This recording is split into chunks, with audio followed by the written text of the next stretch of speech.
সুপ্রিয় দর্শক শ্রোতা, ডাব্লিউএইচআর টিভি থেকে আপনাদের স্বাগত জানাচ্ছি। আপনারা দেখছেন আমাদের দেশপ্রেম এবং মানবতা বিষয়ক গুরুত্বপূর্ণ আলোচনা। এই আলোচনার মধ্যে আমরা এবার কিছু দিক নির্দেশনা আপনাদের দিতে চাই, আমাদের পরামর্শ শেয়ার করতে চাই কিভাবে একটা রাষ্ট্রকে আমরা এই যে অবস্থা থেকে আমরা উন্নত করতে পারি, আমাদের দুর্ভাগ্যের যে অবস্থা এটার অবসান ঘটাতে পারি, সেটা নিয়ে আলোচনা করছি। দেখুন, আমাদের সবচেয়ে ক্রান্তিকাল ছিল, ভয়াবহ ক্রান্তিকাল ছিল আমাদের 1971 সালের, যখন এই দেশটি যুদ্ধ কবলিত হয় এবং যুদ্ধে বিজয়ের পরে 72, 73, 74 সাল পর্যন্ত আমাদের জন্য ছিল অত্যন্ত ভয়াবহ সময়। তার কারণ ওই 9 মাসের যুদ্ধে একজন মানুষ তার কোথাও কোনো ফসল আবাদ করতে পারেনি, কোনো কলকারখানা চালাতে পারেনি, কোনো বিদেশি আয় হয়নি, কোনো বৈদেশিক সাহায্য পায়নি। মানুষ রাস্তায় রাস্তায় দেখেছে মানুষ পড়ে আছে, মানুষের লাশ পড়ে আছে, পশু পাখি শিয়াল কুকুরে মানুষের লাশ টেনে টেনে ছিঁড়ে খাচ্ছে। নর্দমায়, খালে বিলে নদীতে মানুষের লাশ আর লাশ থাকতো। ওই যে মানসিক যে শোক, দুঃখ, কষ্ট, বেদনা, সেটি কাটিয়ে উঠতে কিন্তু আমাদের সময় লেগেছে। এবং তখন যিনি নেতৃত্বে ছিলেন তাকে বলা হয়েছিল বিদেশ থেকে যে বাংলাদেশের কমপক্ষে কয়েক কোটি মানুষ দুর্ভিক্ষে অনাহারে না খেয়ে প্রাণ হারাবে। কিন্তু তখন যিনি নেতৃত্বে ছিলেন আমাদের জাতির পিতা, জাতির জনক বঙ্গবন্ধু শেখ মুজিবুর রহমান, তিনি বললেন আমি একটি মানুষকেও না খেয়ে মরতে দেব না। তিনি কি প্ল্যানটা করেছিলেন যে বিদেশিরা আমাদেরকে আশঙ্কা করলো কয়েক কোটি মানুষ অনাহারে দুর্ভিক্ষে প্রাণ হারাবে, আর তিনি সেটা চ্যালেঞ্জ হিসাবে গ্রহণ করলেন যে না, একটি মানুষও মরতে দেব না আমি। আমার মনে আছে ছোটবেলায় আমরা দেখেছিলাম প্রত্যেকটি স্কুলে, প্রত্যেকটি মহল্লা ভিত্তিক প্রত্যেকটা প্রাইমারি স্কুলে একটি করে লঙ্গরখানা খোলা হয়েছিল, যেখানে মানুষকে 3 বেলা 2 বেলা খেতে দেওয়া হতো। সেখানে সবসময় দেখতাম যে একটা উনুন জ্বলছে, সেখানে আগুন জ্বলছে, আটার রুটি বানানো হচ্ছে, সেখানে সুজি রান্না করা হচ্ছে, সেখানে ডাল দেওয়া হচ্ছে, সবজি দেওয়া হচ্ছে, কখনো ভাত দেওয়া হচ্ছে, কখনো খিচুড়ি জাউ দেওয়া হচ্ছে। এবং এই যে বিদেশ থেকে যে সাহায্যগুলো, তখন উনি যে ভিক্ষা করে, উনি বলেছিলেন যে আমি বিদেশ থেকে ভিক্ষা করে আনি আর আমার চাটার দল চেটে খেয়ে ফেলে। তিনি বিদেশ থেকে ভিক্ষা করে আনতেন, ত্রাণ সামগ্রীতে বাংলাদেশ ভরে থাকতো। এবং তখন প্রত্যেকটা মহল্লায় মহল্লায় যারা ভবঘুরে অনাহারী মানুষ, তারা কেউ না খেয়ে থাকতো না। ওখানে গেলে সেই আটার রুটি, ডাল, সবজি, তারপরে সুজি, এগুলো তারা খেতে পারত।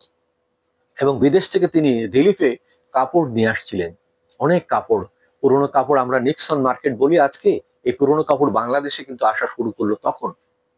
বিদেশ থেকে প্রচুর পুরোনো কাপড় আসতো তখন নামমাত্র মূল্যে, এবং কেউ কেউ বিনা পয়সায় সেই কাপড়গুলো সাহায্য করত। এবং মার্কিন আমাদের যে এক ধরনের কাপড় আমরা বলতাম মেয়েদের জন্য মোটা কাপড়, সেই কাপড়গুলো আসতো, সেখানে মানুষকে কিন্তু সেগুলো দেওয়া হতো সাহায্য হিসাবে। যার জন্য ঠিকই 74 সাল পর্যন্ত যখন এই ক্রিটিক্যাল অবস্থাটাকে তিনি উতরে গেলেন, তখন সারা পৃথিবীর মানুষের ধারণা হলো যে না, এখানে একটা যোগ্য নেতৃত্ব আছে।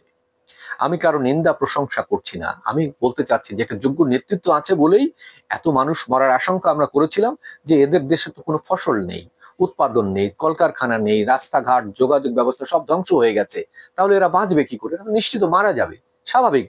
যে কোনো লোক দেখলে এটা বলবে, আপনি বলবেন, আমিও বলবো। কিন্তু সেটা বাস্তবায়িত হতে দিলেন না। এটা যোগ্য নেতৃত্বের কারণে এত মানুষ মারা গেল না। হয়তো 2-4 জন দু একটি জায়গায় দু একটি ঘটনা, বিচ্ছিন্ন ঘটনায় মারা গেলেন, কিন্তু না খেয়ে অনাহারে কেউ মারা গেল না। এই আজকের যে অবস্থা আমরা দেখছি যে ডাস্টবিনে মানুষ না খেয়ে পড়ে মরে আছে, কেন? বাংলাদেশের তখন জিডিপি কত ছিল, বাংলাদেশের তখন বাৎসরিক বাজেট কত ছিল, আর এখন তার থেকে কত গুণ বেশি। কিন্তু তারপরও আমাদের এখন মানুষ না খেয়ে ডাস্টবিনে মরে পড়ে থাকবে কেন? আমরা কি প্রত্যেকটা ওয়ার্ড ভিত্তিক একটা করে মানে জরিপ করে দেখতে পারি না যে কোন ওয়ার্ডে কতগুলো মানুষ মানবেতর জীবন যাপন করছে, কারা ফুটপাতে ঘুমাচ্ছে, কারা না খেয়ে ঘুমাচ্ছে, কতগুলো শিশু পড়ে আছে, কতগুলো নারী পড়ে আছে, কতগুলো বৃদ্ধ পড়ে আছে? আমরা সেগুলো গণনা করতে পারি না? অবশ্যই পারি। ওই ওয়ার্ড কাউন্সিলরের অধীনে যে মেম্বাররা আছে তারা কিন্তু দায়িত্ব পালন করতে পারেন, তাদের ভলেন্টিয়ার টিম গঠন করতে পারেন, করে তাদেরকে সঠিকভাবে নির্ধারণ করে তাদের জন্য একটা কার্ড করে দিতে পারেন, যে কার্ডটি বা তার নামটি সংরক্ষণ করা থাকবে কাউন্সিলে, প্লাস তাকেও একটা কপি দেওয়া হবে। ওই কার্ডকে নিয়ে সে সেইখানে ওই কাউন্সিল ভিত্তিক একটা করে রন্ধন সারা থাকুক, লঙ্গর খাড়ার মতো থাকুক, যাতে ওই গরিব মানুষটি কার্ডটা দেখালে তাকে অন্তত দুবেলা খাবার দেওয়া যাবে, দুবেলা খাবার দেওয়া যাবে। এবং ওই খাবারগুলোর ব্যবহার করতে গেলে আপনি 10 টাকা করে চাল দিচ্ছেন, 20 টাকা করে চাল দিচ্ছেন, ডাল দিচ্ছেন, এটা দরকার, ঠিক আছে, এটা যারা রান্না করে খেতে পারে তাদের জন্য দেন। কিন্তু যাদের রান্না করার ব্যবস্থা নেই, ঘর বাড়ি নেই, আশ্রয় নেই, তাদের জন্য কি একটা শেল্টার সেন্টার তৈরি করে দেওয়া যায় না? প্রত্যেকটা ইউনিয়নের সরকারি জায়গায় একটা মাথা গোঁজার ঠাঁই করে দেওয়া যায় না? একটা একচালা করে দেওয়া যায় না? অবশ্যই যায়। সরকারের সে সামর্থ্য আছে, জনগণের সে সদিচ্ছা আছে, কিন্তু ব্যবস্থাপনা নেই, উদ্যোগ নেই। সঠিকভাবে আমরা এটাকে আগ্রহ দিয়ে এটাকে সঠিকভাবে বাস্তবায়ন করার কোনো ইচ্ছা নেই। সেটা যদি করা যেত তাহলে কেউ না খেয়ে মরতো না, কেউ বৃষ্টিতে রোদে পুড়ে মরতো না, বিনা চিকিৎসায় মরতো না। কারণ যেখানে শেল্টার সেন্টারে তারা আশ্রয় নেবে সেখানে প্রাথমিক চিকিৎসা দেওয়ার মতো ব্যবস্থা কিন্তু সহজেই করা যায়। কমিউনিটি সেন্টারে ডাক্তাররা, অথবা আপনি আহ্বান করেন যে আপনার এলাকার যদি কোনো হসপিটাল থাকে সেখানকার চিকিৎসকরা সেখানে এসে চিকিৎসা দিক, অথবা তাদেরকে নিয়ে যান স্থানীয় হসপিটালে যেখানে তাদের চিকিৎসা দরকার। তাহলে এই মৃত্যুগুলো রোধ করা যায়। এই মানবেতর জীবনযাপন তাদের করা লাগে না। ডাস্টবিনে পড়ে ঢুকে পড়ে মানুষের জীবন যাক, এটা আর আমরা দেখতে পারি, দেখতে হয় না আমাদের। কিন্তু এই ব্যবস্থাগুলো আমাদের নেই। যারা মন্ত্রণালয়গুলো চালাচ্ছেন, আমরা জানি না তারা কি চালাচ্ছেন। তারা প্রতি মাসে মাসে, প্রতি সপ্তাহে তারা বিদেশে ট্যুরে যান এক একটা কিছু শিখে আসতে। কি শিখে আসেন এবং কি শিখে এসে তিনি কি শেখান আমাদেরকে? সেখানে কি তিনি শিখতে যান না আনন্দ ভ্রমণে যান? তিনি কিছু এটার উদ্দেশ্য কিছু আমাদের রক্ত পানি করা পয়সাগুলো সেখানে নষ্ট করতে যান, বিরাট বহর নিয়ে যান, সেখানে আনন্দ ফুর্তি করতে যান। সচিব সচিবদের একটা প্রতিযোগিতা থাকে যে এইবার এই কালকে কে যাচ্ছে, আগামী সপ্তাহে কে যাবে, জাপানে যাবে, কানাডায় যাবে, অস্ট্রেলিয়ায় যাবে, আমেরিকায় যাবে। কেন? কি শিখতে যাবেন আপনারা? কি শিখে আসছেন এতদিন? কি শিখে এসে আমাদের কি শেখাচ্ছেন, কি দেখাচ্ছেন আপনারা? এই ভণ্ডামি আর কতকাল চলবে? আমরা এই ভণ্ডামির মধ্যে, আবর্তের মধ্যে পড়ে থাকবো? এটা তো আমাদের কাম্য নয়। আপনারা লেখাপড়া শিখে এই ভণ্ডামি করবেন, তাহলে তো ধিক্কার জানাতে হয় আপনাদের শিক্ষা দীক্ষাকে। বরং যারা লেখাপড়া জানে না তারা এই ভণ্ডামিটা করে না জাতির সাথে। আপনি সচিব হন আর আপনি মন্ত্রী হন, কিছু যায় আসে না যদি আপনি ভণ্ড হন, দুর্নীতিবাজ হন।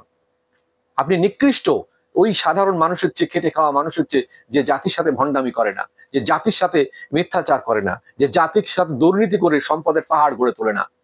নিশ্চয়ই আপনি এই সাধারণ একটা খেটে খাওয়া মানুষের চেয়ে আপনি নিম্ন শ্রেণীর, সবচেয়ে নিকৃষ্ট একটা নাগরিক এই রাষ্ট্রের।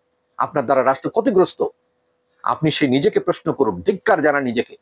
আপনার সন্তানরা গর্ব করতে পারে না, আপনার সন্তানদেরকে মানুষ ঘৃণা করবে, ধিক্কার জানাবে যে তুমি একজন চোর, লুটেরা, একজন দুর্নীতিবাজ কর্মকর্তার সন্তান। তুমি কথা বলছো আমাদের সামনে, তোমার তোমার বাবার কারণে, তোমার অভিভাবকের কারণে আজকে আমরা এই দুর্দশাগ্রস্ত। অতএব আমরা চাই এই রাষ্ট্রটাকে উন্নত করার জন্য দেশপ্রেমটাকে জাগিয়ে তুলুন, মানবতা বোধকে জাগিয়ে তুলুন, দেশকে ভালোবাসুন, জাতিকে ভালোবাসুন, দেশের জন্য, জাতির জন্য আত্মনিবেদন করুন। যে ধর্মের, যে বর্ণেরই আপনি হন না কেন, আপনার ধর্ম বর্ণের প্রতি আমরা শ্রদ্ধা রেখে, ভালোবাসা, আমাদের অকুণ্ঠ, আমাদের কি বলা যায়, সহানুভূতি, সমানুভূতি রেখে আমরা বলতে চাই আপনারা আপনাদের সেই ধর্মীয় দৃষ্টিকোণ থেকে, সেই কি বলা যায়, আপনাদের যে গোষ্ঠীগত দৃষ্টিকোণ থেকে, সাংগঠনিক দৃষ্টিকোণ থেকে আপনারা এগিয়ে আসুন দেশের সেবায়, মানবতার সেবায়, একটি সুন্দর, সুষ্ঠু, একটি উন্নত বাংলাদেশ গড়ে তোলার জন্য। যে বাংলাদেশের স্বপ্ন দেখেছিলেন আমাদের পূর্বপুরুষরা, তারা বলেছিলেন সোনার বাংলা গড়তে হলে সোনার মানুষ চাই। কত আশা ছিল তাদের, হাসতে হাসতে তারা জীবন দিয়েছে, সর্বস্ব দিয়েছে, তারা শহীদ হয়েছে, রক্ত দিয়েছে। তাদের সেই প্রত্যাশা কি পূরণ করবেন না আপনি, আমি? তাদের সাথে এইভাবে বেইমানি করে যাব? এই জীবনটা তো আমাদের ধিক্কার দেবে, একদিন না একদিন তো মরে যেতেই হবে। কি কি হবে সেই মৃত্যু? সেই আপনার যে আমার যে অকৃতজ্ঞ ভাবে আমরা পৃথিবী থেকে স্বার্থপরের মতো চলে যাব, আমাদের প্রজন্ম তো মুখ দেখাতে পারবে না। আমরা বিশ্বাস করি এই দেশ একদিন অবশ্যই ঘুরে দাঁড়াবে, একদিন এই রাষ্ট্র অনেক উন্নত রাষ্ট্রে পরিণত হবে। সেদিন তাদের ঘৃণার ইতিহাসের অধ্যায়ে আপনার আমার নাম লেখা থাকবে যে আমরা তখন নীরবতা পালন করেছি, আমাদের কিছু দায়িত্ব কর্তব্যের অবহেলার কারণে এই রাষ্ট্রটা এই দুর্ভোগের শিকার হয়েছে, নাগরিকরা ধুকে ধুকে মারা গেছে, ডাস্টবিনে লাশ পাওয়া গেছে, ডাস্টবিনে পড়ে রয়েছে লাশ। এটা আমাদের কাম্য নয়। অতএব এই লজ্জা থেকে, এই দুর্নাম বদনাম থেকে অব্যাহতি পাওয়ার জন্য অবশ্যই আপনার আমাকে ঘুরে দাঁড়াতে হবে, অবশ্যই দেশকে ভালোবাসতে হবে, দেশপ্রেমকে, মানবতাকে জাগিয়ে তুলতে হবে। সবার কাছে সেই আহ্বান জানিয়ে আমাদের এই প্রোগ্রাম শেষ করছি। সবাইকে অসংখ্য ধন্যবাদ।